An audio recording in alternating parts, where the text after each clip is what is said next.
The Chicago metropolitan area in the autumn of 1982 was, by every measure, ordinary. The suburbs of Elk Grove Village, Arlington Heights, Winfield, and Lombard were the kind of places where front doors stayed unlocked and neighbors knew the names of each other's children. Fall was settling over the Midwest. School buses ran on schedule. The Cubs had finished another disappointing season. Local Jewel and Osco drugstores stocked their shelves with the same brands they had for years. Mary Kellerman was 12 years old. She lived in Elk Grove Village with parents who adored her. On the morning of September 29, she woke up with a runny nose and a scratchy throat. Her mother gave her a single extra-strength Tylenol capsule before school. It was the sort of small, automatic decision a parent makes 1,000 times without thinking. Adam Janus was 27, a postal worker in nearby Arlington Heights. He had 2 young children. That same morning, he came home from work with chest pain and reached for a bottle of Tylenol his family had purchased the day before. Mary McFarland was 31, a mother of 2, working at an Illinois Bell phone center in Lombard. She stepped into a back room complaining of a headache. Paula Prince was 35, a United Airlines flight attendant. She had stopped at a Walgreens on North Wells Street the night before to pick up Tylenol and a few groceries.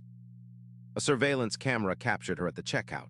Behind her in line, just over her left shoulder, stood a bearded man in dark clothing. His face has been studied by investigators for over 4 decades. He has never been identified. These were not connected lives. They lived in different towns. They worked different jobs. They shopped at different stores. The only thing they shared was a small, white bottle from a brand trusted in nearly every home in America. Mary Kellerman collapsed on the bathroom floor of her family's home shortly after 7 in the morning. Paramedics arrived within minutes. She was pronounced dead at the hospital. The cause was unknown. Her parents were inconsolable. Adam Janus took 2 capsules around mid-morning. He sat down in his kitchen and within an hour suffered cardiopulmonary collapse. He was rushed to Northwest Community Hospital. Doctors believed it was a massive heart attack. He died that afternoon. That evening, his family gathered at his home to grieve. His younger brother Stanley, 25 years old, and Stanley's wife Teresa, 19, had driven in from out of town. Both developed headaches from the stress. They reached for the same bottle of Tylenol that had killed Adam, sitting on the kitchen counter. Stanley collapsed first. Teresa collapsed trying to help him. Both were dead within 48 hours. Mary McFarland took her capsule at work, walked back to her desk, and fell to the floor. Mary Riener, 27, had just given birth to her 4th child a week earlier. She took Tylenol for postpartum pain and died in front of her family. Paula Prince was found in her apartment 2 days later, the open bottle on the bathroom counter beside her. 7 dead, all within 72 hours, all in the same metropolitan area, all from the same brand of over-the-counter pain reliever. The break came from 2 off-duty firefighters in Arlington Heights, Philip Capitelli and Richard Keyworth, listening to police radio chatter. They noticed the same product mentioned at multiple scenes. They made a phone call. A toxicology test on the Janus family's Tylenol bottle returned a result that turned the investigation into something no one had imagined: potassium cyanide. Enough to kill a human being thousands of times over, packed into a capsule designed to relieve a headache. Within hours, Illinois authorities issued an emergency public warning. Police cars drove through Chicago neighborhoods with loudspeakers telling residents to throw away their Tylenol immediately. Johnson & Johnson, the parent company of McNeil Consumer Products, made a decision that would later be studied in business schools for generations. They voluntarily recalled every bottle of Tylenol in America, 31 million units, a loss of more than $100 million. Investigators traced the contaminated bottles. 5 different stores, different production lots, different manufacturing plants, one in Pennsylvania, one in Texas. There was no point in the supply chain where a single person could have poisoned all the bottles. The conclusion was chilling. The killer had walked into multiple Chicago area stores, taken bottles off the shelves, opened the capsules, replaced the white powder with cyanide, resealed the bottles, and quietly placed them back where unsuspecting customers would buy them. This was not a corporate accident. It was not a disgruntled employee. It was a calculated, anonymous act of mass murder against strangers. The FBI joined the investigation. Over 100 agents pursued thousands of leads. Forensic chemists analyzed the cyanide and found that the specific isotope did not match commercially available sources, suggesting the killer had access to industrial or laboratory-grade material. Surveillance footage from Walgreens captured the bearded man behind Paula Prince. Composite sketches were circulated nationwide. Then came the letter. A typed extortion note arrived at Johnson, and Johnson demanding $1 million to stop the killings. It was traced to a man named James Lewis. James William Lewis was 36 years old, a tax accountant with a long and disturbing history. Years earlier in Kansas City, he had been arrested in connection with the dismemberment of an elderly client whose body parts were found in an attic. The charges were dismissed on a technicality involving how he had been read his rights. He had a documented pattern of vendettas, fraud, and elaborate written threats. When the Tylenol extortion letter was received, Lewis was living in New York City with his wife.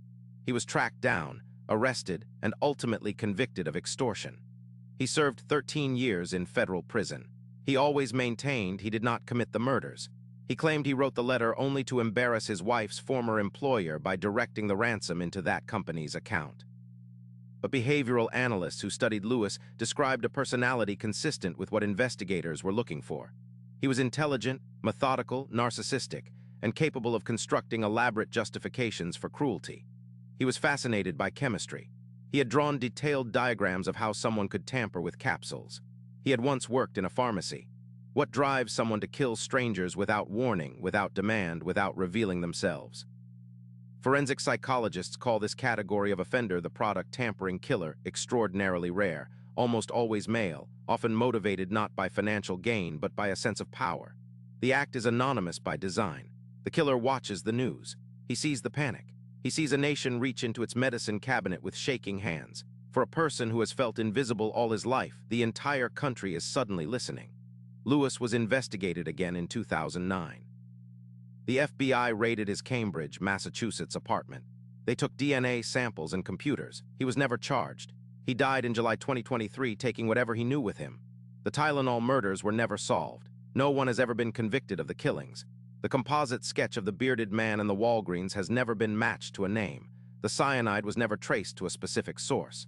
The case remains officially open with the Illinois State Police. But the killings did not end without consequence. In the months that followed, Johnson & Johnson reintroduced Tylenol in a new package, the first triple-sealed tamper-evident bottle ever sold in America. Foil seals over the opening, plastic shrink wrap around the cap, a glued cardboard box. Within a year, every over-the-counter medication in the country adopted similar protections. In 1983, Congress passed the Federal Anti-Tampering Act, making product tampering a federal crime punishable by life in prison. Every time you tear the foil off a bottle of medicine, you are touching the legacy of 7 people who did not know they had taken poison. You are touching the legacy of an investigation that consumed thousands of hours and ended in silence. You are touching the legacy of a killer who walked into ordinary stores in an ordinary city on an ordinary autumn afternoon and changed the way the world packages trust. The question forensic investigators still ask is not only who. It is why. Why these stores? Why these bottles? Why this brand? Why nothing afterward? No second wave, no manifesto, no confession on a deathbed. Whoever did this either died with the secret or is still alive somewhere watching the case fade. CTA 30 seconds. If this case stayed with you, subscribe to CrimeDossier.